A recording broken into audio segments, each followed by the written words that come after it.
38:31లో దేవుడు అంటున్నాడు, పాపులను క్షమించను, పాపులను ప్రేమిస్తాను కానీ పాపాన్ని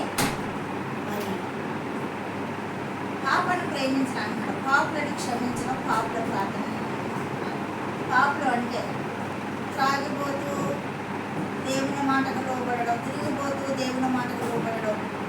మరి వారి ప్రార్థన కూడా వారు ప్రార్థన చేయరు, లోకాశంతో నింపబడి ఉంటారు కాబట్టి వారి పాపాన్ని ఒప్పుకుంటారు కాబట్టి ఆ పాపుల మొర నేను వినను అంటున్నారు యేసయ్య. అదే ఎట్లా చూడండి, మరి విధేయత గలవాడు, దేవుని యందు భయభక్తులు గలవాడు, మరి పాపాలు ఒప్పుకుంటాడు, మరి పశ్చాత్తాపం పడతాడు, దేవుని మందిరంలో దేవుని ఎదుట పాపాలు ఒప్పుకుంటాడు ఎజ్రా.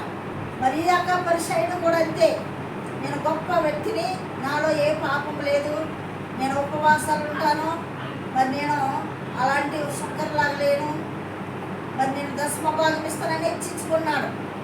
శుక్ర అయితే పాపినైనా నన్ను కరుణించుమని కన్నెలెత్తి చేతులెత్తి ప్రార్థించాడు. మరి నువ్వు నేను ఎజ్రాల శంకరుల పాపాలు ఒప్పుకునేవారుగా ఉండాలని దేవుడు కోరుతున్నాడు. ఈ యొక్క శ్రమ దినాల్లో మన పాపాలు ఒప్పుకొని తిరిగి పాపం చేయకుండా మనము రక్షించబడి మారు మనసు పొంది దేవుడి బిడ్డలుగా ఉండాలని దేవుడు కోరుకుంటున్నాడు. అలాంటి కృప నీకు నాకు కలగాలని ప్రార్థిద్దాం. ఈ వాక్యం దేవుడు దీవించుగాక. సబ్స్క్రైబ్ చేయండి, లైక్ కొట్టండి, అన్న మినిస్ట్రీ గురించి ప్రార్థన చేయండి. ఆమేన్.